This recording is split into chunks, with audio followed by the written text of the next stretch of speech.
Hello, everybody. Welcome along. And I haven't got my earphones in yet. And I'll tell you the comical reason why I haven't got my earphones in yet, because I just quickly ran while the intro was playing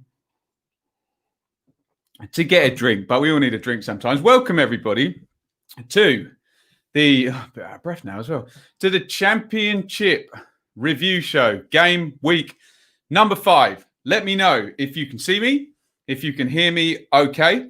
Please say hello in the chat. Let me know who your team is. I try to remember most people's teams, but I do forget. A lot of information going in this side. I really am out of breath. And then out this side.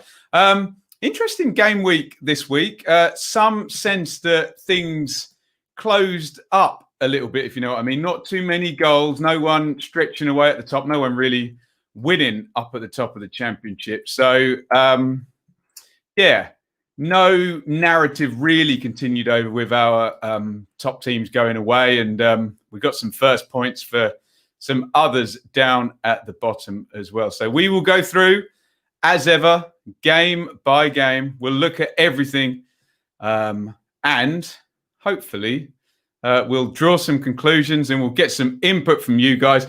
End of the show, of course, we'll do Team of the Week, Goal of the Week. Not much to choose from in respects of Goal of the Week, but still be interested to get your thoughts on that. Let's do a quick little scan of the comments. Is my mouse working properly? And see who we have got in tonight. George is here. Jay is here. David is here. Does anyone else silently bop along to that hip-hop beat at the start? Yeah. Edward's here. Mr. Football. Jamie. Definitely an earworm. Red Dog.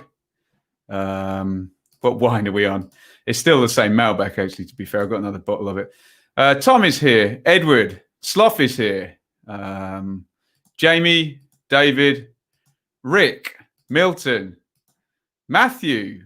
Another Rick. Dasher. Tom. Everybody's here. Great stuff. Hello to everybody. Let me bring up the split screen. No, I don't do that first, do I? I'm all rattled by running downstairs. I do the sponsors first, don't I? And then we'll go to the results. So first of all, we are shouting out our fan sponsor for the review show, which is Russ. Russ Peak, a fan and a friend, despite Ben's terrible taste in football teams. There he is in the picture in his Norwich shirt. Thank you, Russ, as ever, for sponsoring these review shows. And if you have a look up there, if I can point to it properly, you will see that we are going to swap the Benjamin Bloom football channel for Fan First, because for the next couple of weeks, we are sponsored by fanfirst.co.uk. That's fanfirst.co.uk, where you can go and rate football matches out of 10. Everybody loves the ratings out of 10, don't they?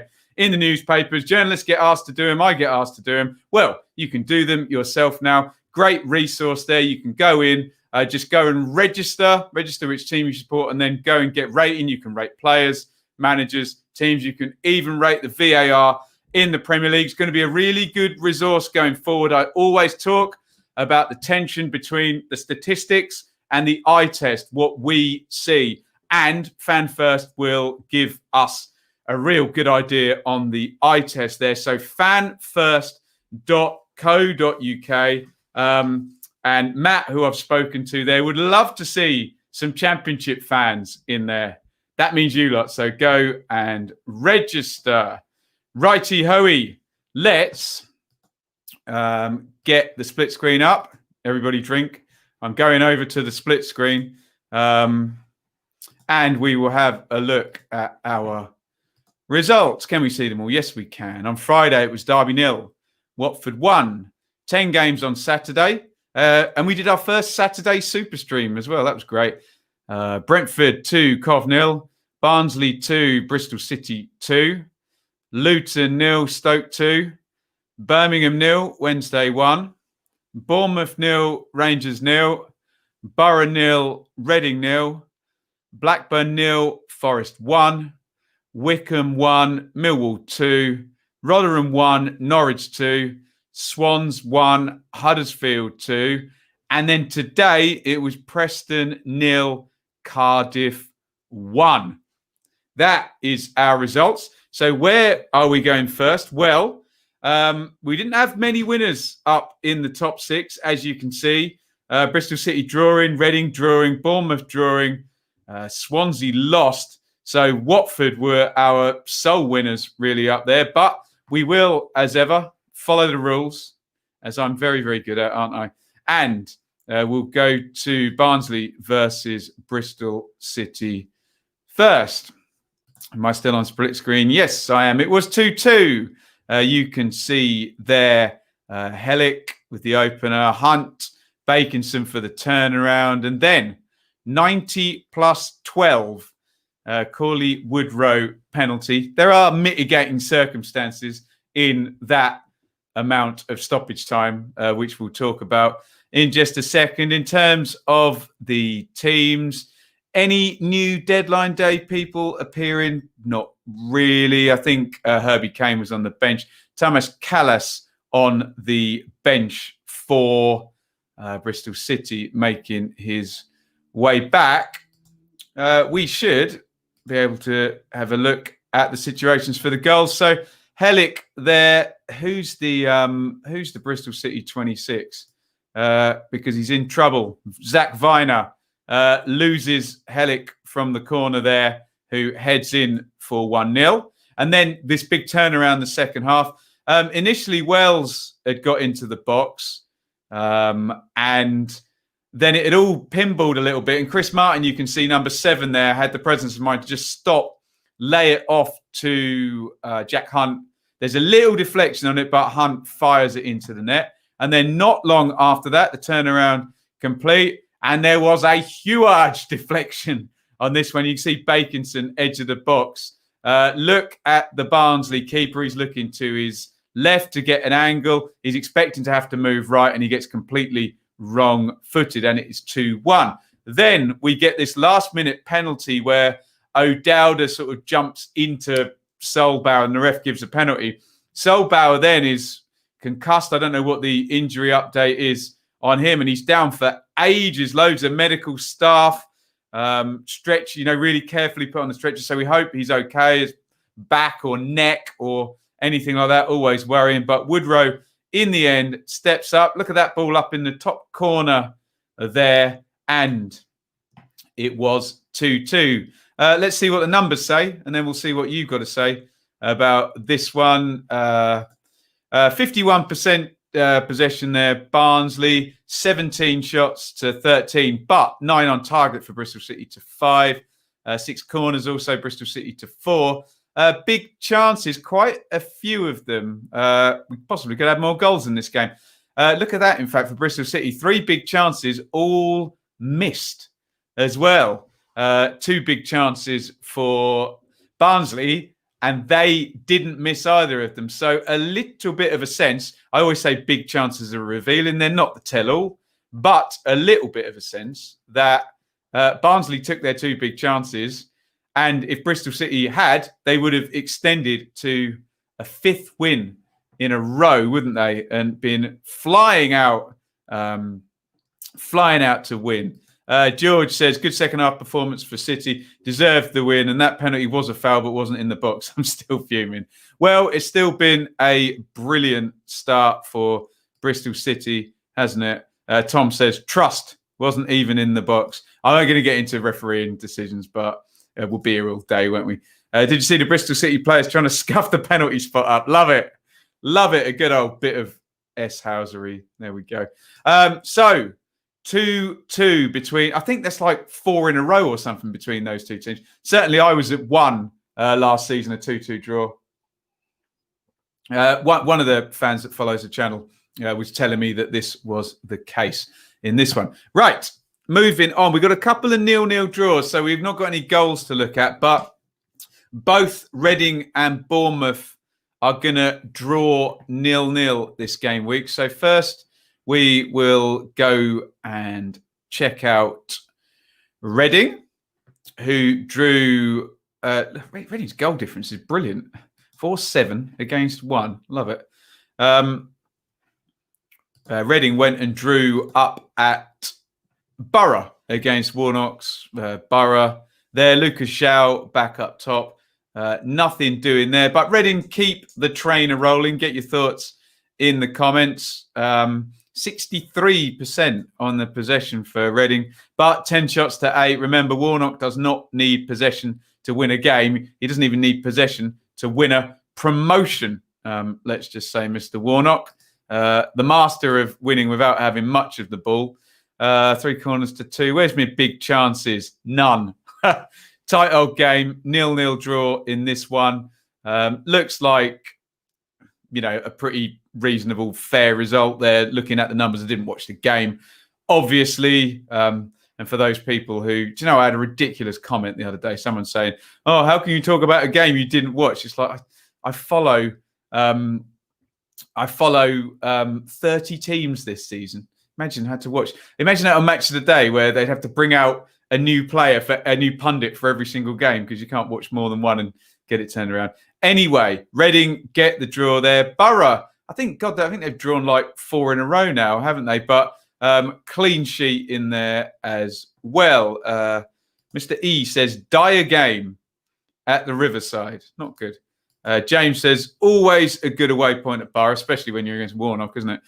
First point against them for 8 in total. Ain't beat them since 20. Oh, interesting. Bit of a bogey team then, by the sounds of it. George says, come on, Villa. Villa just kicking off now. I think they are in a couple of minutes. And Charlie's here with his Reading shirt. Missed the start. Not been a good day. We all hope you're okay. Charlie, with your health battles at the moment, obviously. Reading 0, Borough 0. And it was also 0-0, as we said, for Bournemouth up in the top 4 against QPR. And from the pictures I saw, it looked like Bournemouth possibly gotten away a little bit. Let's just have a look at the split screen there. Bournemouth going with, I think it's exactly the same team that beat Coventry. Rangers, nothing doing in terms of new players, but you can see Willock and Adoma both came on later on in the game. Get your comments in on Bournemouth and Rangers. 53-47 to Bournemouth there. 8-6 on the shots, but no shots on target for Bournemouth. You can't score without any shots on target unless you get some nice own goal action. But corners 6-3, big chances. I think that would be Macaulay Bonne was played clean through. So QPR will be looking at that, thinking we didn't concede a shot on target and we missed the big chance. So speaking of a missed big chance, looks like a chance to get some points went awry there.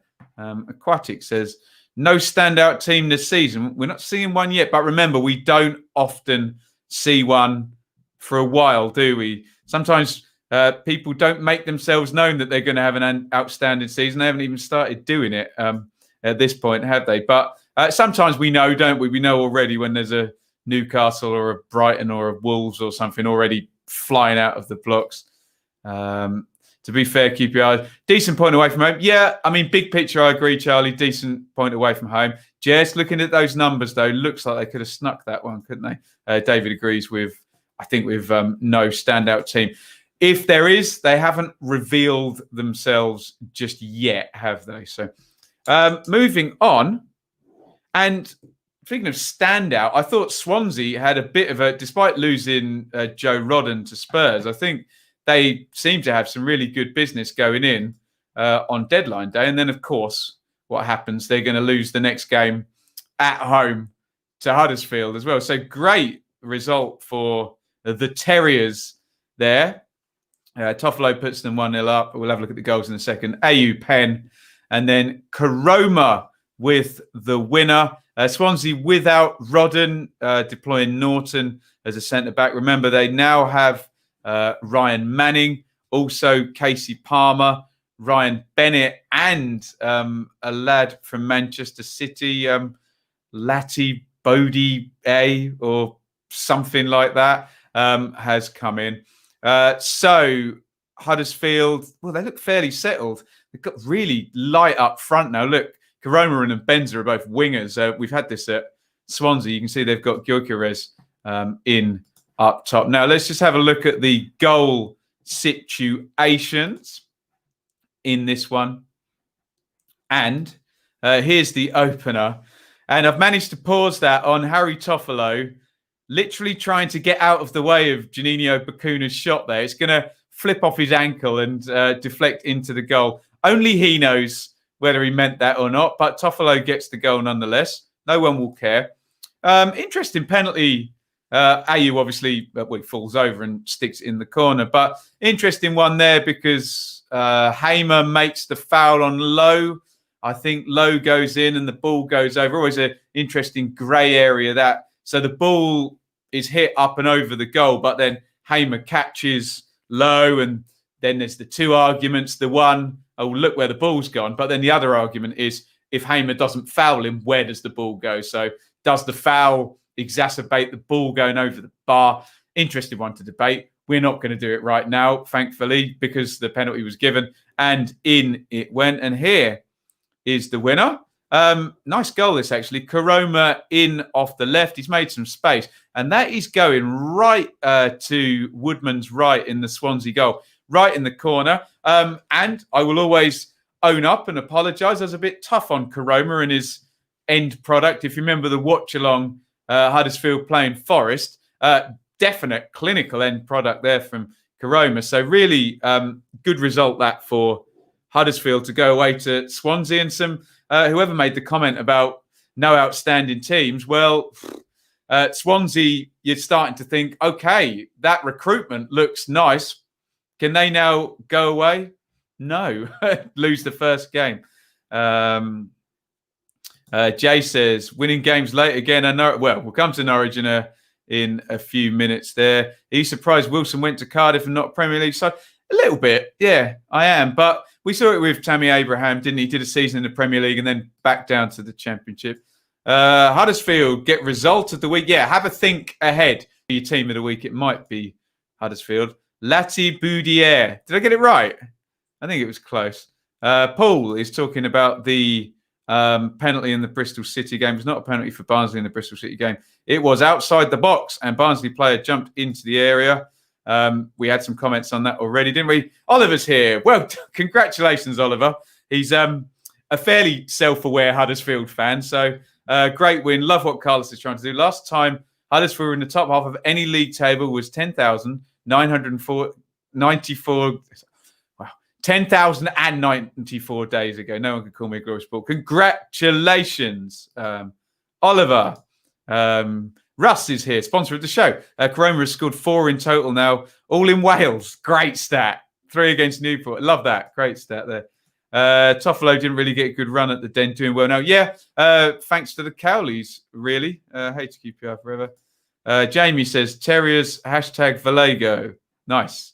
We'll come on to Millwall in a sec. Jamman says, was a lovely finish, just disappointing. They had 2 shots on the edge of the box. Yeah, he made that space, didn't he? And no one got the block in, didn't he? Mr. Football says, big statement stuff from Huddersfield. Well, we'll see, won't we? Could be. Is it obviously easy for me to say we'll know in a few weeks whether it's a big statement or an outlier. But yeah, be nice for you Huddersfield fans if it was. Good stuff. Russ says Toffolo looked handy at Norwich, never got enough of a chance. I like it when players, though, they work, because went obviously with the Cowleys at Lincoln and then bought into Huddersfield now, and he's going to get a regular Championship football at Huddersfield. So yeah, I like it when players look like they've missed the boat and bring themselves back and fight themselves back. Great stuff there, and great stuff from Huddersfield. What was not great stuff if you were with me on Friday night for Derby versus Watford, which was just horrendous, wasn't it? Watford get the win 1-0 in the end. Derby deciding again to go with the 5-4-1, and it is a 5-4-1 that they played and won against Norwich. They're light up front. They've now loaned Marriott out as well. And Watford sort of matched up when they didn't have the ball. You can see Ken Sema there. Swap him with Quina. And when they were attacking, Quina was trying to get forward to support João Pedro. But It was bad. It was very, very bad and very, very defensive. However, we do have João Pedro in this division and in this game, and it was actually a very out of character, lovely goal. João Pedro there. Look, you can see exactly where he's putting that. He's going to curl that around. I don't know who that is closing him down. It's a bit blurry. He's going to curl that around there, David Marshall into the top corner. Bit of a shout out to Ben Wilmot, and I called this in the commentary on the watch along. Wilmot actually pulled the move that Jack Grealish does, where Grealish is dribbling and he kind of disguises an outside of the foot pass as a dribble. And Wilmot actually does that to play in. Watch it back. It's a proper Grealish move, that one. And it's a great finish by João Pedro. It was a horrible game, like I said. And, well, I mean, let's split the analysis up. Get your comments in on this. For Watford, they're not that fun to watch. I've seen them win twice now on watch-alongs, both 1-0. They're very solid. Ivic is obviously a team shape guy. Don't create much. Look, there's 0 big chances, 1 shot on target. But they've got some really good players. We know that, don't we? In that squad, they've got some really good players not even playing there. We haven't seen Will Hughes yet. We haven't seen Deeney. We haven't seen Gray. Ismail Assar is still there. We haven't seen Glenn Murray do a lot yet. James Garner didn't start this one as well. Neither did Cathcart. So it's a stacked squad playing some pragmatic football. And I'm starting to worry now about Derby and Koku. Because where does Koku go from this now? He's going for this very defensive system. Bogle and Lowe have gone. Doesn't seem to have any strikers now. Marriott's gone out on loan and Colin Kazim Richards has come in, aged 34. And you just worry, like, he's tried this possession football last season and now it looks like they've gone very sort of defensive and, you know, Mick McCarthy-esque, cut your cloth accordingly. And let me just preface that by saying Mick with money is different, but Mick without money, yeah, this type of football. And you just wonder where it's going now with Derby, don't you? So let's have a look at your comments here. Anything on that today? Luke says Watford's XG season must be yeah. I think Watford might be the XG busters this season, mightn't they? So Aquatic says Derby have a tough season ahead. Alex says, is Ivic a lower league George Graham? Well, it depends whether that means a George Graham but not as good or as good as George Graham in the lower league. You'll take a George Graham all day if you win him, won't you? So, but yes, it looks... look, let's give Ivic the benefit of the doubt. If he's getting the organisation sorted and then he adds in a Will Hughes or an Andre Gray or maybe even an Ismail Assar, well, away you go. So there you go. Russ says drink. Why does he say drink? Because Jim's here with a super chat. Thank you so much, Jim. We'll have some Malbec to that. Jim, thank you so much. And everybody else, you can support by super chat. You may have seen on my Twitter, I've been out to work this afternoon. Gigs are few and far between. I'm trying to make that part-time job, this part-time job. Even if you can only donate 99p on the super chat, every little helps. It just bumps up each video, added on to the ad revenue, and then in the end, we can get there.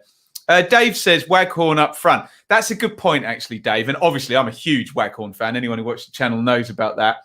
And Tom Lawrence is coming back, and they didn't have Josviak. So in deference to Koku, he's without some key players. And I'm sure he would prefer to be having Bird and Rooney in central midfield, maybe with Lawrence and Waghorn and Josviak.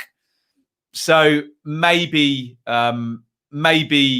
he needs to be judged when those players are back in. But Marcus says Koku on thin ice. Well, yes. Uncle Mel does not suffer failure gladly. And just thinking about our goal of the weekend, possibly throw João Pedro's goal in there. Right, we're off to Luton, who were in the top 6, weren't they? Just quick thanks again to Jim for the super chat. You are a superstar, Jim. And someone else who's a superstar, I always try and do a little segue, is Nathan Jones. This was the Nathan Jones derby, wasn't it? His current team against his old team, a team where he's traditionally succeeded against a team where he failed miserably. And sadly, he failed miserably in this one. Or is that being slightly unfair? Actually, looking at the numbers, it might be being slightly unfair. 2-0. Stephen Fletcher and Nick Powell with the goals. Let's have a look at the goal situations. Where is the first one? It is there.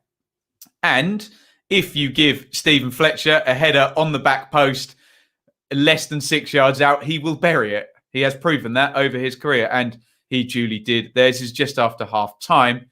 And Nick Powell, Luton will be really disappointed with this goal because they just couldn't quite clear that box scene. Obviously, Powell's a good finisher, and he just needed a decent contact on that. And he made that one 2-0. What might be interesting, actually, if I bring everybody drink, I'm going to bring the split screen up. There we go. Let's bring up the first half and see how it went. Yeah, look.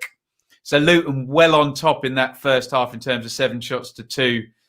No big chances forced. And then look in that second half, 2 big chances to 0. So looks like maybe Stoke weathered the storm to get to 0-0 at half time and then did the business in the second half. But if you were going to write the narrative of Nathan Jones v Michael O'Neill, this would definitely be a scenario, wouldn't it, where Stoke are organised, they keep Luton out, they don't concede any big chances, get a couple themselves and take them. And that they did. And Stoke are having a little run up the table here.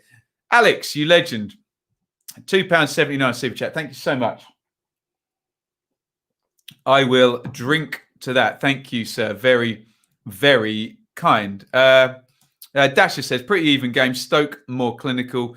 We badly missed Collins. Interesting. Yeah, so no James Collins in that one through suspected COVID. Technically, both previous teams. Yes, they are. And current teams. Or one of them a current team. Could be the turnaround Stoke need. Yeah, they're looking a fairly good moment, don't we? Luton switched off for the first 10 minutes when they came back after our time. That would be, I'm sure you watched it, Jamie, but that would be what it looked like. Sloth is a Stoke fan. Luton played well, but were poor in both boxes. We were clinical. How many times have we said it? The whole poor in both boxes. Remember when Ipswich got relegated in 18-19, there would be 10, 15 minutes where in open play between the boxes, they look absolutely fine. They'd do nothing in the other box, and then the ball would literally go into the own box. And that's when the quality really tells, doesn't it? Davis made some great saves for Stoke. Nick says, stats say everything. 2 defensive lapses. That's the game lost. Absolutely. And especially against Michael O'Neill. He'll punish you if you're going to do that. Couldn't create the cutting edge. We had 16 corners. We have done Rangers already, QPR forever. Spool back. Opinions on Luton's window was good, wasn't it? Joe Morell in. There was another on loan as well, wasn't there? Someone smarted me up, but I remember it being good, though. I thought Stoke looked okay against us first game of the season. Inconsistency might be a problem. I think Alex is presumably talking about inconsistency of results because I think they're going to be fairly consistent in their setup and their team selection. But yeah, we'll see how that pans out. But Stoke this is the thing with Michael O'Neill. That you watch. There'll be games where you think, oh, Stoke aren't all that. And then just watch them progress. The results will be good. You just know, he's going to do that. Thank you, Daniel. Dewsbury Hall from Leicester, who apparently is cousin of one of Shaylee's friends. So we'll see if we can make that contact. Let's just say, yeah. I think that I get that. I got that was what you were saying. Alex, Russ says that's exactly what they will do. And 46 game league, Saturday, Tuesday, shortened. So I can do my Mick McCarthy there, can't I? Saturday, Tuesday. It is about churning it out in the end and being consistent, having a settled side. And that will get you, we got 2-3 game weeks coming up. Watch a team like Stoke who are going to do exactly the same thing in every game and see how they perform over these next sort of 5 games. So Daniel Ladd's excited about Sam Nombe as well, who came in from Milton Keynes, and that gives me the chance as Russ sets me up, Mick McCarthy. And right on cue, actually, Russ, and it does actually say on my running order here, can you read it? Sponsors. So right on cue, mate, I get to mention you. We're just going to quickly do an ad break, guys. Everybody stay with me. Thank you very much to Russ, who sponsors the Championship Review Show very kindly. A fan and now a friend, despite Ben's terrible taste in football team. And Russ is in the chat. If you want to give him any playful abuse, then I'm sure he'll willingly receive it. Thank you, Russ, for sponsoring these shows. And thank you to Matt. Look up there. Matt from Fan First is sponsoring the channel. www.fanfirst.co.uk. Matt would like Championship fans on his website contributing there. So please go ahead and register at fanfirst.co.uk. It's a site where you can do your own ratings, your own scores out of 10. Just go over there, register your email and which team you support. Go and get rating. You can rate the players, the managers, the referees, and even the VAR in the Premier League. But it's not just a bit of fun. It's a resource I'm going to use because I'm always interested in, okay, this is what the stats are telling me, but what's the eye test telling me? And you guys give the eye test by going and giving your ratings. So it's www.fanfirst, and we can even do a bigger plug for Matt, fanfirst.co.uk. Go and get registered. We don't just want Premier League users on there. As you can imagine, it skews that way. We want Championship users. There we go. Mock McCarthy, a Leeds fan. Yes, he is. From Barnsley, but a Leeds fan. He tries to keep everybody happy. Russ says, bring it on. So Nick dives straight in, says, awful texting footy. There we go. Jay's dived in there. I'm not even going to read that one out for fear of repercussions. But right, what are we on to now? Wycombe 1, Millwall 2 over at Adams Park. Everybody drink. I'm just going over to the split screen, guys. Wycombe, 5 defeats in a row now. Millwall pushing up into, and this is fair play to Berylson and Millwall, into the position everyone now associates with Millwall, which is second quartile on the edge of the playoffs. And there they are. Again, Wycombe take the lead in this one. Scott Cashcott. We'll look at the goal situations in just a jiffy. Jed Wallace, pen. And then Ryan Leonard with the winning goal. Let's have a look at the goal situations. And I know a lot about Bart Białkowski. I've followed his career since he's been at Ipswich. And when Bart makes a mistake, he doesn't make many, but he really makes a mistake. Look at Jake Cooper in that shot going, what have you done? So Cooper passes it back to Białkowski. And it's an aberration. And he will have one of these or two a season. Hopefully he's got it out of the way early. He just completely makes a mess of it, Bart. Bad touch on his right foot. And Cashcott nicks it off him. This is what Wycombe forwards are told to do under Ainsworth. They are the pressing trigger for the whole team. And Cashcott's doing his job early in the game as well. And horrible mistake by Bart. And in it goes. But his teammates are going to bail him out, fortunately. So he's also got away with a mistake that didn't cost the game. There is Jed Wallace. Matt Smith was fouled in the box for the pen. Look at that. Good competition there between Wallace and Allsop. Allsop goes the right way. But Wallace, good technique, fires it into the corner. And when you're looking at your goal of the day, take a look at this one. This is a brilliant goal by Millwall. Romeo has gone down the right. He's crossed it in to the big target man, Matt Smith, who knocks it back first time on the volley. Leonard arrives. You can look at his technique there. Look at his body shape. Look at his arms. Look how his head's over the ball and down. He takes his time. Smith's layoff allows him to do so. And he volleys it, half volleys it perfectly to Allsop's left. Allsop's positioning's fine there, look, but he's not going to get it. It's a really good goal and certainly one you should consider for your goal of the week at the end of the show. We'll look at the numbers, guys, and then we'll look at your comments. Everybody drink. I'm just going to the split screen.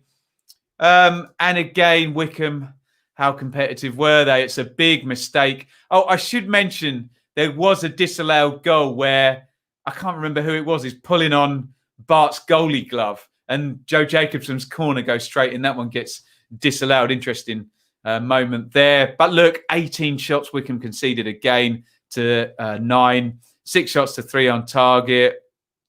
3 big chances to 2. To be fair, there Wycombe creating 2 big chances in this game. However, one of those big chances was as the result of a huge mistake by Bart there. So Wycombe, they're just not competitive yet, are they? I'm not seeing any signs to say that they're going to be, sadly. So come on, Wycombe, good luck. But 5 defeats in a row, and you know me, I look for viability, I look for sustainability. I'm just not seeing it yet. So let's have a look at your comments here. No drinking tonight, Jay. No, definitely not if you're working. David says, Wycombe Mill, strange games. It seemed we're a Millwall lookalike team. Nothing seemed to work. Lucky 3 points. Oh, okay. Interesting. Wycombe, not a good site. It's not working out for them just yet. It's a good thing about Charlie. He's got stage 1 lung cancer, but it's not affecting his sense of humour. Don't think the hospital would be impressed if he drank. Got away with one, the disallowed corner goal from though. Yeah, it just looked like a little pull on Bart's arm, didn't it? That was the worst bit of dribbling I've ever seen from Bart. Yeah, looked like my attempt at dribbling. Highlight of the game. Oh, yes, Tom is right. Jake Cooper did have a pretty decent shot from halfway that hit the bar. Also runs into the goal and then broke the goal net as well. I'll go with that, Russ. The Millwall away kit's lush, isn't it? With the husky chocolate, the green and white halves. Ryan Leonard, great finish. It's a brilliant goal, actually. And the whole thing as well. You love to see attacking right back with the cross, target man with the layoff, midfielder, central midfielder arriving. Perfect. Love to see it. David's totally right. If Bart didn't have those games, he'd be in the Prem. And nowadays, he would have trained this way for longer. So you can't blame over 30-year-old goalkeepers for not being good with their feet when they came through and they weren't trained to do so. But yeah, I totally agree with that. Wycombe lost all 5. My luck when they come to, everyone's expecting that defeat against Wycombe. Yeah, Distant Line asked my views on Zohore. I like it. I'm surprised that Berylson and Kavanagh have gone for it because, look, I'm sure they've done a good deal. Millwall always do good deals, don't they? But highly paid there. 8 million quid signing over at West Brom. So hopefully they've done a good deal. And look, I'm liking what I'm seeing. I've said for a while about Millwall. Can they now step up and add players? They've got good, look, Cooper and Wallace and Bart. Whatever we just said about Bart's aberration in this game, are good championship players. And then you start to put in a Ryan Woods in midfield and a Ken Zohore up top. And I've counted up 5 fingers on players that are all nice, decent championship players. Can they do it via loans and, via good signings? Yes. And this is what we want to see from Millwall now to become a playoff challenger. So, yeah, I like it. I like it a lot. I haven't done Forest yet, guys. Just ordered some husky chocolate online. Expensive, but hopefully nice. Yeah, I think Shaylee wanted some. She's like, what is this husky chocolate when we were doing these bits and bobs now? I can imagine how embarrassing it's going to be the first team. Just always the one, isn't it? Everyone's waiting for it, aren't they? Issue for Millwall is that, it's so difficult for teams like Millwall without parachute payments. Don't attract massive amounts of commercial revenue, do they? So, totally right. They just got to stay the right side of FFP. That's why they're trying to do it this way. But maybe there's a point where Jed Wallace or Jake Cooper has to go. But Alex mentions, people like Ben Thompson, Billy Mitchell as well, start building up these players. No, they won't get hit with FFP yet, David, will they? But it's that tension now, isn't it, between, right, do we go for it and risk it, or do we try and do it without breaking the model? So the model is great so far. So we'll see how they go. So another good weekend for Millwall and another bad weekend for Wycombe. Right. Some people were asking about Forest. We're now going to talk about Chris Hughton, and his debut game was a victory. It was Blackburn 0, Forest 1. up at Ewood with a very late, very jammy goal from Joe Lolly. Forest fans will not care, and nor should they.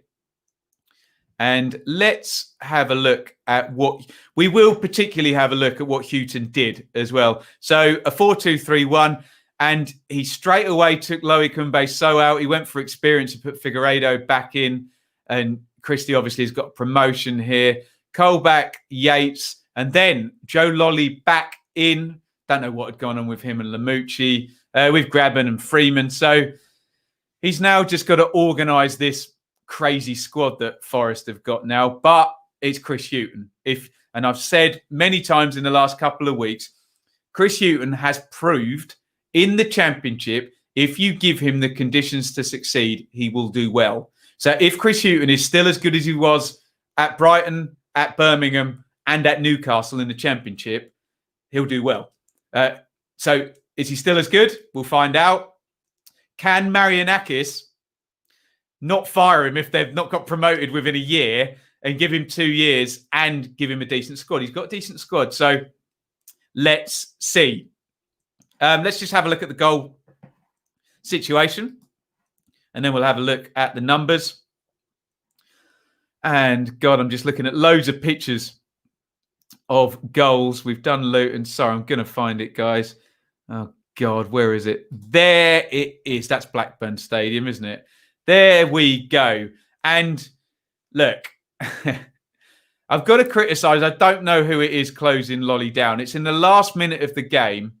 We all know exactly what Joe Lolly does every time he gets the ball. He cuts in from the right-hand side and he either tries to shoot, tries to cross, or tries to thread the ball through every single time.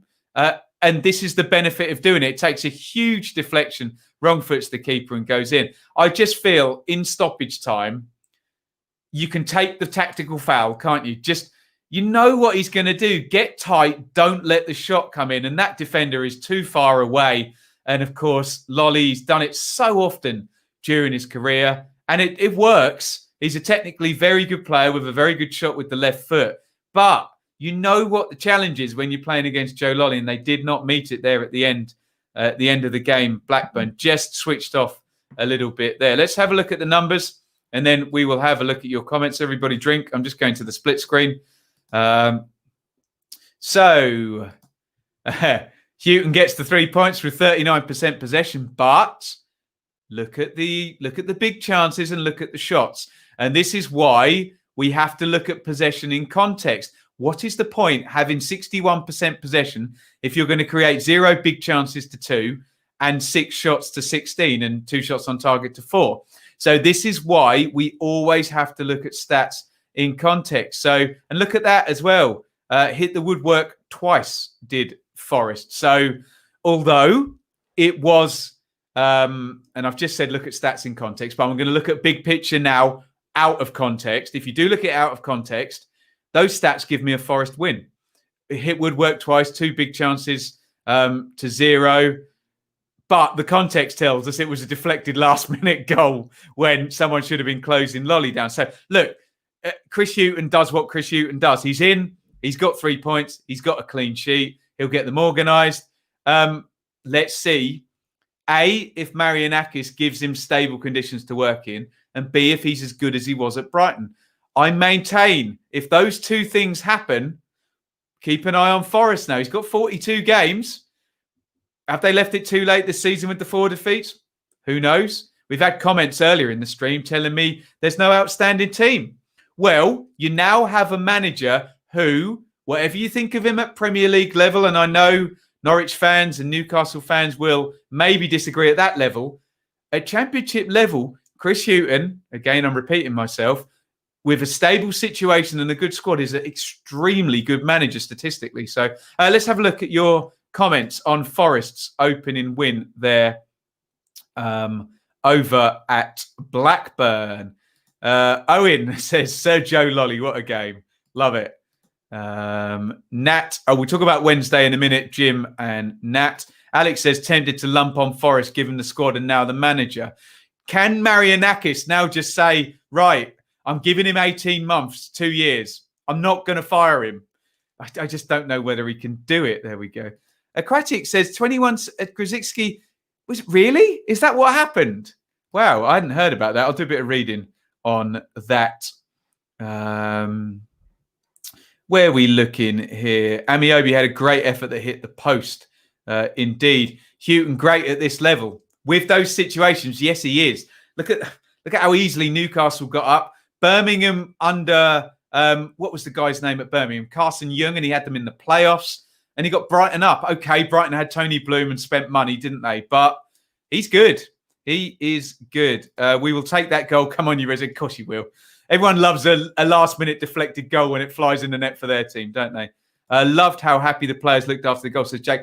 Exactly. And sometimes it's the same players, but if it had gone sour and Lamucci had fallen out with a couple of the big players, Graben and Lolly maybe, then it needs to be that way. Need to make Arter captain, says Milton. Needed Tommy T to play. Yeah, probably not quite fit, but Tribal in at Blackburn as well. Alex says in the home game with Forest last season was so poor, it was unreasonable. Lolly came up. We know Lolly is like the championship Iain Robin, isn't it? Coming in from right to left. You know exactly what he's going to do. I'm not saying he's as good as Iain Robin. Of course he's not, but there you go. I wanted Houghton at Wednesday, says Nat. Worrell was injured. Yeah, we expect to see him back now. Those Burnley rumours have not yet happened. Right, Russ says, sign another 85 players in January. Marianakis is too trigger happy, isn't he? And look, we're not in the dressing room. If the dressing room had gone sour, then yes. And Houghton was there, yes. But remember, there was no point sacking Lamucci and getting Houghton if you're then going to fire Houghton if he's not in the top 6 by the end of this season. So we will see. But again, my position on Chris Houghton is if he's given the tools and the situation, watch Forest now move up the table in a very similar vein to Michael O'Neill and the churn that we've talked about. That's what Houghton, McCarthy, Bruce will give you. They'll give you consistency, knowledge, really good in-game on the touchline, and we will see. Right. Let's move on. Who are we doing next? Brentford and Coventry. If you're asking in the chat, we're going to go Brentford, Cov, Rotherham, Norwich, Preston, Cardiff, and Birmingham Wednesday. Sorry if you don't like the order, but I go down the table. So you just need your team to win some more games, basically. Right. Where are we looking? Brentford and Cov. Everybody drink. I'm just going to the split screen, although I've done it completely wrong. Everybody drink when I make a technical foul up. You'll be an alcoholic very soon. Brentford moving up to 10th position. 2-0 win fairly comfortably by the look of this over Coventry. There is what a Ben Rama-less Brentford looks like, but we've known for a while. Godos is in now and on the bench. Tony is scoring in place of Watkins. Mbuemo is still there. Let's see how big the drop-off from Mbuemo, Watkins, Benrahma is to Mbuemo, Tony, Godos or Kanyos.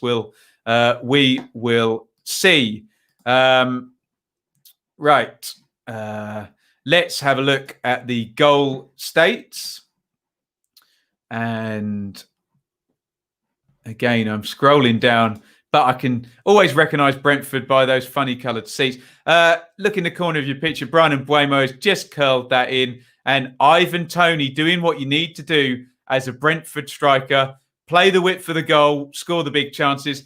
That's all Ollie Watkins did. That's all he had to do. He was a great player, wasn't he, Watkins? But play the amount of big chances, high percentage chances. That's why I sit here every week and say big chances are revealing. Because if, like Brentford, your pattern of play is so good and you create tons of them, you can then generate strikers that will make you a fortune in transfer fees as well.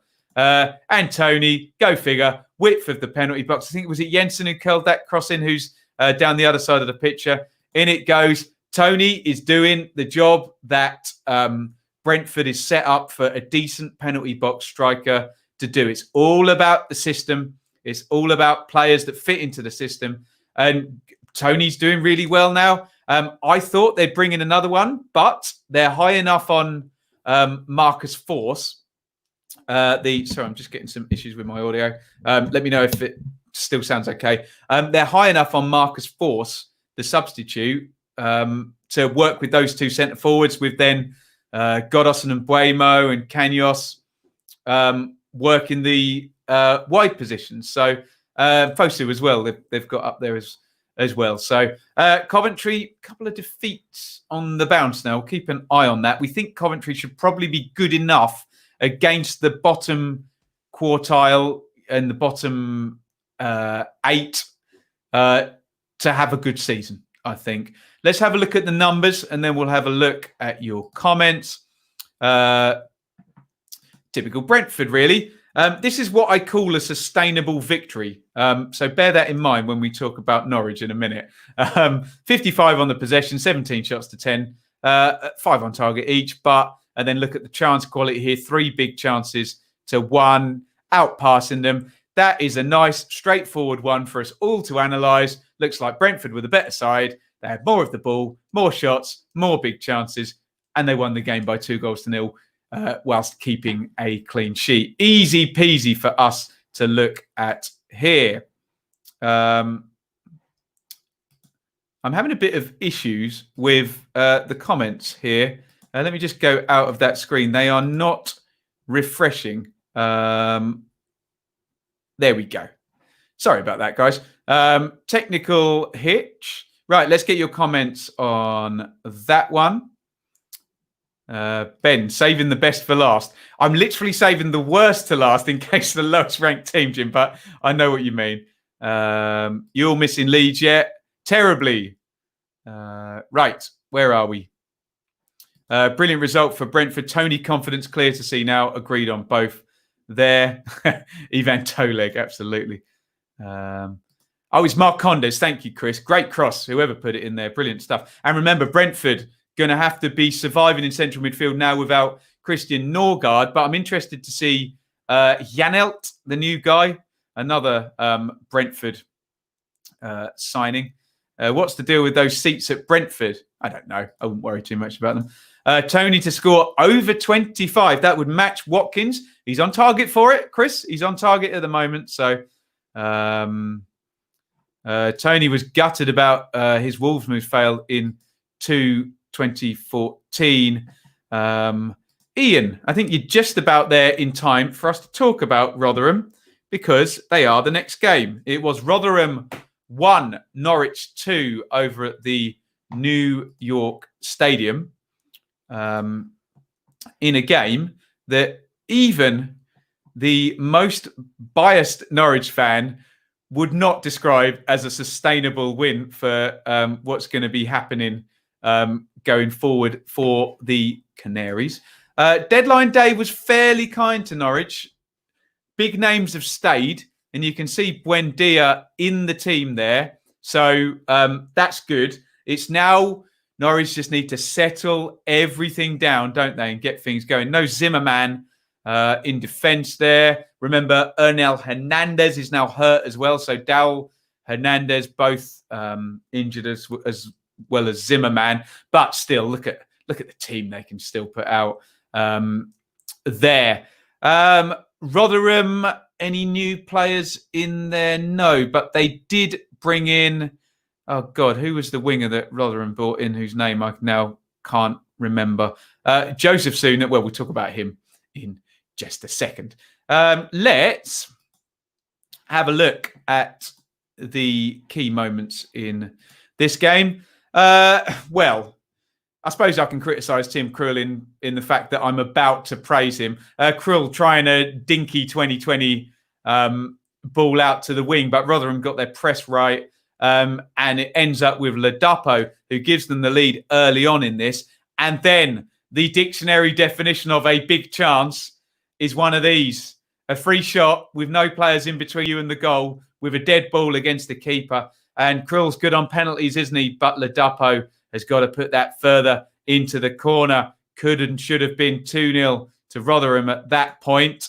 Own goal here, but you need to give Max Aarons credit if you see this full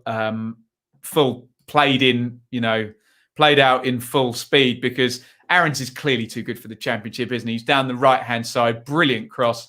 Hugel is there, so he may header it in, although we can't say Hugel's going to header it in because we don't know. It didn't happen. But brilliant play by Aaron's. Own goal by Ihekwa. Then Angus MacDonald, silly dive in on Skip. He gets red carded. I think then Rotherham miss a big chance through Crooks and hit the post as well.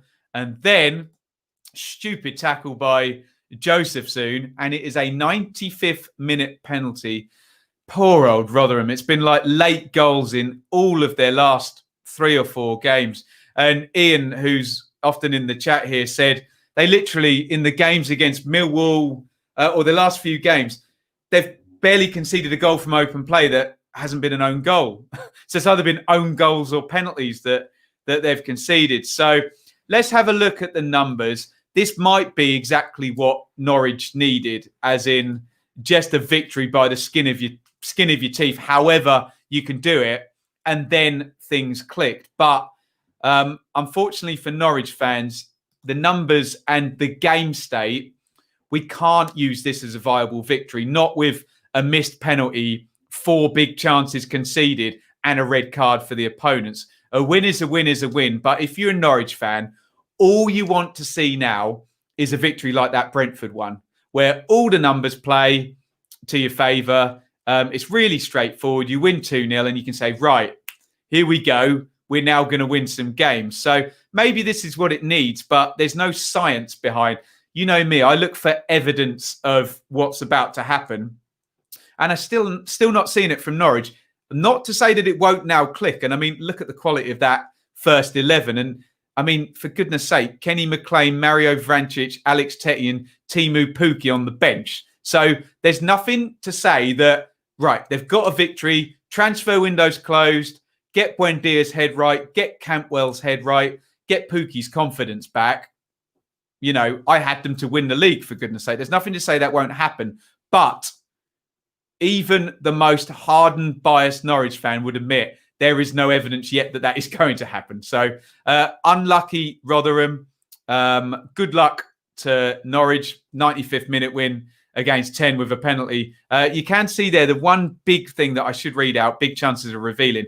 Norwich did create 5 big chances, although, of course, 1 is a penalty and it's 10 men as well. They did still concede 4 big chances. Okay, 1 of those is a penalty. So interesting to see now what pans out at Norwich, because 1 of 2 things is going to happen. Either this slightly unsustainable, unviable win will now see them click and the performances will become more viable, or they'll go back to it being not viable and they'll not continue winning. We will see. Let's have a look at your comments on Norwich's late win there over Rotherham.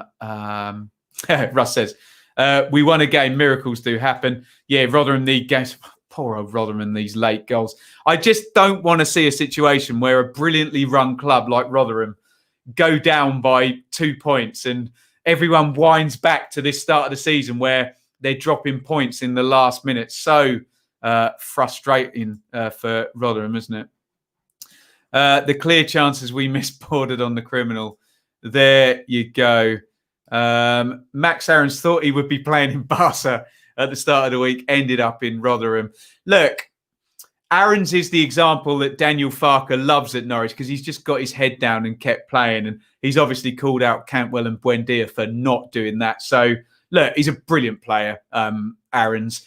Could still go in January, couldn't he?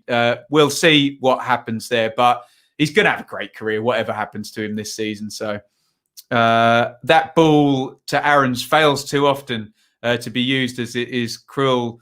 Best penalty keeper. Yeah, so Russ is talking about the and it would have been out to Aarons, and he's a small player. Yeah, good point, Russ. Great cross by Aarons, and Hugo would have scored. Hugo might have scored. Yeah, you don't know. Red was horrible tackle that, wasn't it? Agree with everything you've just said there, Russ. Let's have a look here. Jed scored against them from open play was defensive error. So that, look, when we're talking about sustainability, it's weird. There's almost more signs of sustainability for Rotherham who lost than for Norwich. They just got to keep plugging away and hope the results turn. If they're good enough, the results will turn. There is a scenario that Rotherham, and I hope this is not true because they run really well, just aren't quite good enough. And however good their pattern of play and stable they are, they're not good enough for it to work. I think they probably are. And there's normally 3 other basket cases. So there you go. Russ says, too many drawing comparisons to 18-19. We ground out a win against Borough, then went on a 9-point week. Yeah, I remember. I had dinner with you that week, didn't I, Russ? Huge lack of confidence at the moment. Yeah. And then Norwich were the dictionary definition of sustainable after that, weren't they? Literally every game they created a ton of chances and scored a ton of goals. That's the definition of a good football team. Lewis, can you say hi to my girlfriend, Millie? Please come here. Hello, Millie. I hope you're okay and having a good evening. Raise your glass to Millie. There, actually, raise your glass to Lewis, who's a great contributor on the channel, Derby fan. Horrible yeah, it's not a good one. I like Angus MacDonald, but that was silly, wasn't it? Russ magnanimously says both teams missed clear cuts. Rotherham isn't an easy game for anyone. Good luck to them. That's one good thing about Rotherham. At least you know you're in a game. You know they're gonna make life hard for you. And as I say, great run club Rotherham, and they'll probably make a profit again this year. Right, let's just give Charlie a shout out. He's off now, in hospital for 2 weeks. Oh, Charlie, good luck with the chemo. You know you've got a lot of friends here on the channel. Charlie, just put your Twitter in here so people can follow you on Twitter. You can comment direct. I get asked a lot, what's Charlie's Twitter or his Instagram? Can you just put it in down there so people can check in with you personally? It's fine to do it through me, but a lot of people ask. So good luck with everything there. I'll read this one out because it's good fun. Mill to win the league. Jake Cooper must be worth 30 million. There we go. Right. We got 2 to go, guys. Are we done the hour? Oh, God, we're over the hour. I told Shayla it would be an hour. Darling, it's going to be an hour and 15, I think. But there we go. Stick with me, guys. I'm enjoying it. We go into Preston, Cardiff, then Birmingham, Sheffield Wednesday. Then we'll just look at a few of the numbers in the league table, and then we are all done there. Right. So we're going to Preston. Alex Neil versus Neil Harris. And Neil Harris comes out on top this afternoon.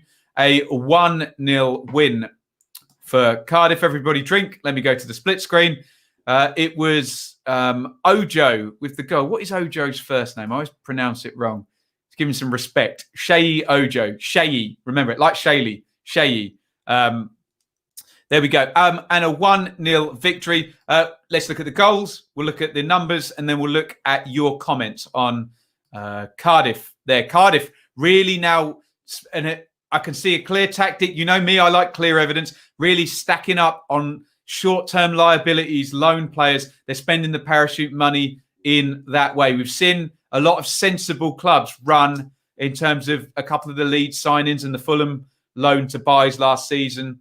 West Brom and Dean Garner and Pereira as well. A lot of clubs working this way now. Let's just take a look at Shayi Ojo's goal. It's a great goal, actually. What that doesn't show you is a quick counter-attack. Kiefer Moore strong, plays Ojo in. You can see Kiefer has overlapped on the right-hand side of him, but Ojo is going to slam that one in into the roof of the net past Declan Rudd in the Preston goal.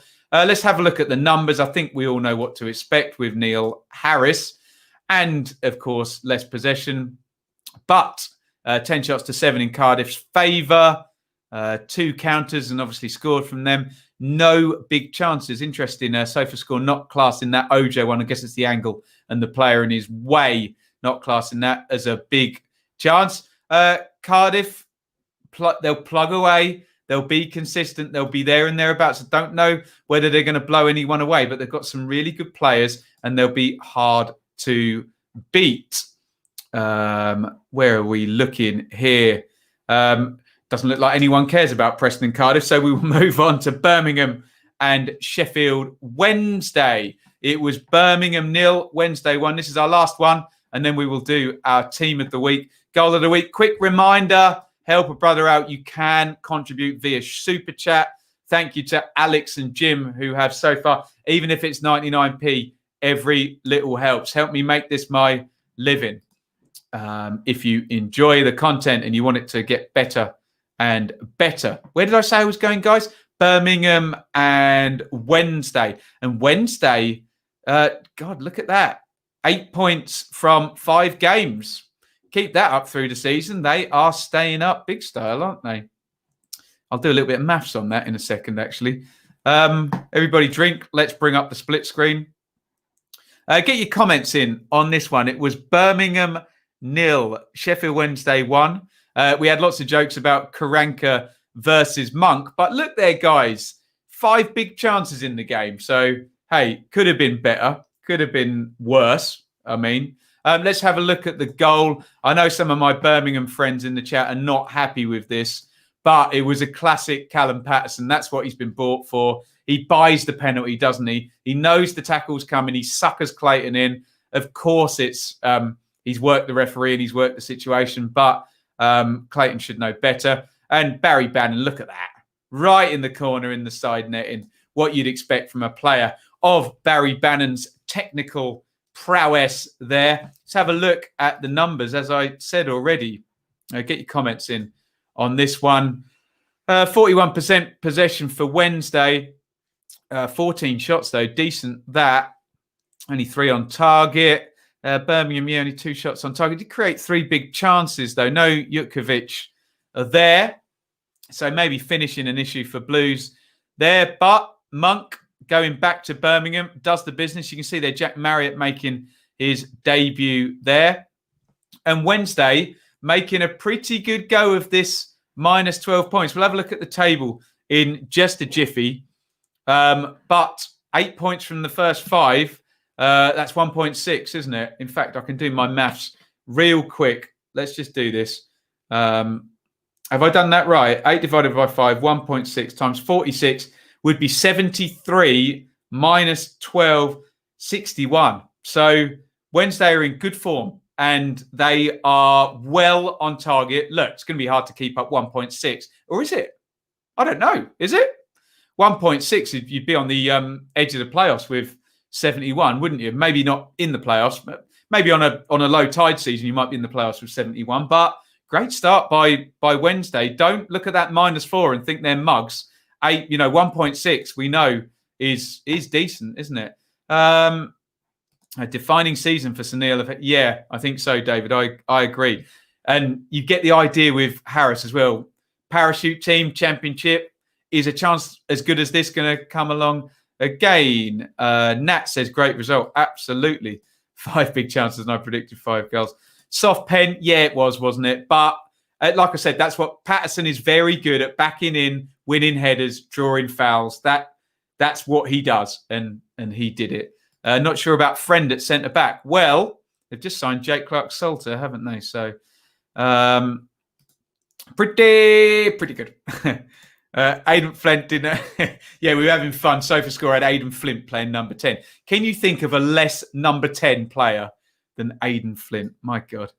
Aidan Flint was great. Love it. Kachinga at the heart of defence. I think Wednesday will be okay. Evidence so far says Wednesday are not going to get relegated. Can they keep it up?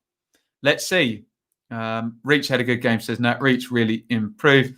CLC says, think our pen was a soft one, but should have had one for a handball clearance after. Well-deserved 3 points. Solid performance. Solid is the... Good point, Rascal. Private joke between me and him. Yeah, but can you imagine Flint doing some of the stuff with his feet that Steeperman managed to do? But yeah, we didn't expect Steeperman to be quite so good at number 10, did we?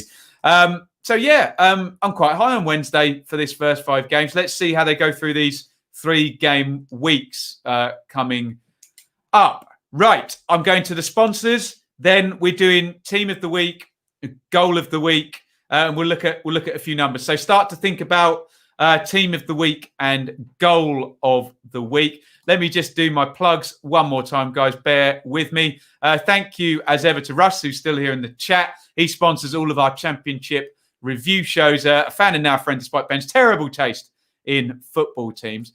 Anyone want to mention who's top of League One with, what have they got? 13 points from 5 games. We've seen it all before, I know. But yeah, my team's doing pretty good. But thank you, Russ, legend, as you can see in the chat there. And please help me out, guys. Fan First, www.fanfirst.co.uk, and think of your old mate Ben here. This is the first time we've got someone to sponsor the channel, and we thank Jay and we thank the Donovan brothers and Russ and Charlie. The fan sponsors have been great. This is the first business sponsor we managed to get, so it's really great for the channel. So help me out. Go and register over at fanfirst.co.uk. It is a fan-generated, user-generated ratings website. You can go in, you can rate your players, your manager, the referee, even the VAR in the Premier League. And from a data point of view, it's literally going to give us the eye test. You know, I always talk about the numbers and the eye test, my eye test versus your eye test versus the numbers. This is groupthink on the eye test. So it should actually be quite useful from a data point of view for us to analyse. So www.fanfirst.co.uk. Go and register. Tell Matt and his website there who you support and go and get rating. If you think somebody had a blinder this weekend, go and give them a 9 out of 10 or a 10 out of 10 over on the ratings there. And thank you to Fan First for sponsoring the channel for the next couple of weeks. Right. Let's look at some numbers and then we'll do team of the week and goal of the week. But first of all, we'll look at the league table and see how things are playing out. We'll go top to bottom as ever. Bristol City and Reading tied on 13 points. Brilliant start for both. Bournemouth tucked in third place on 11 points. All of the top three undefeated. Swansea and Watford joined the 2 points per game club after 5 matches. Both looking stable enough, although Swansea did have a defeat this weekend. Luton, 2 defeats in the last 3, but they're still up there in 6th. Maybe we'll see a regression to the mean. Maybe they'll stay up there. Who knows? Millwall, up there on the edge of the playoffs, 8 points from 5. Stoke, 8 points from 5. And again, we should give Sheffield Wednesday credit. They have the equivalent of 8 points from 5, but obviously with the minus 12 at the bottom. Then a slew of teams in mid-table there. Blackburn, Brentford, Norwich, Cardiff, Huddersfield, all on 7 points. QPR and Borough on 6, along with Birmingham. Rotherham on 5, but God, all those late goals against Rotherham, goodness me. Preston and Cov on 4, and then into the bottom 5. Forest with their first win. Maybe you'd rather be a Forest fan than a Derby fan at the moment because Forest have a new manager and look like they're going in the right direction and 2 squads of players virtually. Derby, a little bit of a worry now, and they've lost 4 out of 5 as well. Barnsley don't have a manager and only have 2 points. Not good. Wickham have 0 points. And frankly, Sheffield Wednesday outperforming them in every single way possible. So if you're a Wickham and Barnsley fan, we've got 2 3-game weeks coming up now. You could have a minus 12 team overtake you if you don't get your act together very, very fast. Let's look at some top players. The Sofa Score ratings there. Let's look at our top scorers. You can just see on the right-hand side of the page there, Adam Armstrong, Ivan Toney on 5 goals. Johnson Wallace in there as well. I'll look at the strikers, though. Godden with 3, Lucas Shaw with 2, Kiefer Moore with 2. We would expect those players to be slightly more sustainable, although you would expect someone like Jeb Wallace to probably hit double figures along with someone like Powell or Vyman. But just look out for those strikers. Armstrong, Toney, Godden, Zhao, and Moore. Others will join, we know, but they are pricking my attention there. One stat I always like is big chances created. Bidwell, De Silva and Cornick up the top there. That tells us that Swansea have been very progressive because they have a left wing back up there. Brentford, Josh De Silva from central midfield, been very good. That tells us Cornick works well with Collins, and Chris Martin has been excellent for Bristol City and got plenty of assists already this season. Luke Freeman and Brian Mbuemo, even Sanchez, Izzy Brown, Andre. These are obvious names we would expect to be the more creative players in their teams. Right. Team of the week. Get your ideas in on Team of the Week. I'm going to come into your comments. I am thinking possibly Huddersfield winning at Swansea. Maybe Stoke. Maybe Forest. Jammy old win, I know, for Chris Hughton. There, Cardiff may win. Maybe Wednesday. I think I'm going to go for Huddersfield. Let me know your teams of the week here. Sorry, I've got 40 comments to scroll. I'm just going to move down real quickly. Alex says Huddersfield for team of the week. Let's have a look here. My team of the week is 5th in League One, says Joseph. Nice. Huddersfield says Jamie.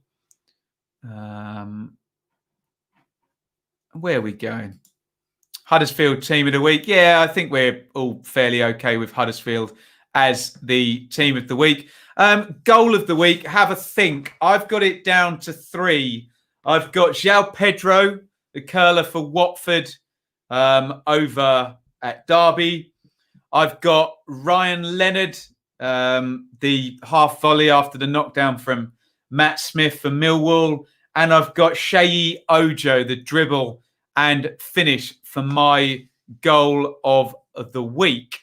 I think my goal of the week is Ryan Leonard for Millwall, just for how everything constructed together with the fullback crossing the forward, knocking it back, weight, good technique, and volley in. Let's have a look. What do you guys say? Mr. Pads says João Pedro. Anyone else for goal of the week? And I will get your suggestions up there. Ashley says Sheyi Ojo. Alex says Leonard. He's agreeing with me. Ashley, I corrected you. Don't worry. You're fine. You're fine, Ashley. So fair mix. Fairly low on goals and on quality goals this weekend. Not too much to choose from there. Jim says Bannon goal of the week. Look, a penalty is never going to be goal of the week unless it's. Do you remember Graham Alexander, who used to run up straight and then slice it up into the top corner? Ben to replace Lineker on Match of the Day. Yes, please, for his salary, for goodness sake. There we go. Karoma, I am biased though. Leave your bias at the door. It's a new channel catchphrase, that. But Oliver, you've been through enough, you poor Huddersfield fans. I will take it all day. Own goals don't count, Russ, unless they're spectacular Lee Dixon style own goals. Can I just say I hate it when people do that? Lee Dixon was a great player and we shouldn't remember him by an own goal. Yes, skills of the week, that Bart turn, maybe. Yeah. A Tony goal, I assume Chris is talking about the header. They didn't show enough of the build-up, Chris. It's annoying. If there was a few passes into, that's a brilliant cross, I have to say. Leave your bias at the door might kill the channel. There we go. Leave your bias at the door. Okay, if it kills the channel, we won't do it as a catchphrase. There we go. Who do I think is going to win League One? No comment. Hull, Sunderland, Fleetwood, anybody. There we go. Right. Thank you, everybody, for joining. That was really, really good fun. Hope you all enjoyed it. Let me give you... Oh, I need to sing that, though. My Karoma. Dung, dung, dung, dung, dung, dung, dung, dung, dung, dung, dung, boom, dung, dung, dung, dung, dung. What a great song that is. Right. This week is a 3-game week. So let me tell you what's going to be happening. I will be doing some clips from this show tomorrow. Then we're straight back to a preview show tomorrow night at 7. And then that might be a pre-record because I'm doing a Dearly Departed watch-along Leeds Wolves at 7:50. Then it'll be the Dearly Departed review, a few Dearly Departed guys for Villa, Sheffield United, Leeds, Fulham, West Brom. That'll be on Tuesday. That'll be a pre-record during the day. Then we will be doing a watch-along. Please, I know we've got plenty of Norwich and Birmingham fans. We will be doing a watch-along of Norwich and Birmingham on Tuesday night. Then The review, going to split the review, Russ, so you're going to get more plugs. We're going to do the review show during the day. That'll probably premiere at about 12, just for the Tuesday night games. Then I want to spend at least 5 minutes with my darling missus. So I'm going to take the night off on Wednesday. On Thursday, we'll get more review stuff. Then the preview will be live on Thursday night. And then I'm working on Friday. So we'll be back for the Saturday super stream at 3 p.m. Possibly might be able to watch along Watford and then super stream as well. But let me know what you want to see down the channel. But as Jay says, busy indeed. There we go. Right. Cheers, Ben, for keeping me sane in these mad times. Absolutely. Cheers, Nat, the Zero Fox there, fill the pipe. Nat as well, biased football fans. The point of me saying leave your bias at the door is, look, it's okay to say, I'm really happy about so-and-so's win. Great, love it, love the goal. But let's just try and, when we're doing our analysis, leave our bias at the door and analyse things properly. But there we go. Core, you are good. Absolutely. There we go. Do the Pompey game on Saturday. We will see. Alex, I need to take a night off during this week, so I don't think I'll be doing Millwall Luton. I am so sorry, my friend. I know we haven't done a Millwall game yet, but burnout and all that. So we'll see. Cheers, Jay. Super streams are crazy and brilliant. Nice one. Wednesday, be ready. Yeah, I've got to take the night off. I can't do it every night. I need some balance in my life, let's just say. Maybe in younger days. In the words of Shakin' Stevens, lovely stuff. In the words of Alan Partridge, indeed. Right, I am done. It is 1 hour, 22 minutes. There we go. Right, thank you, everybody, for watching. And I will see you. There'll be some clips go up tomorrow. And watch along Dilly Departed tomorrow night. Leeds, Wolves. The preview may be pre-recorded, okay? So, but still tune in there. Right. Thank you, everybody, for watching. And I will see you during the week on one of my million broadcasts. And go fanfirst.co.uk. Go and register. Right. See you all soon, guys. Over and out.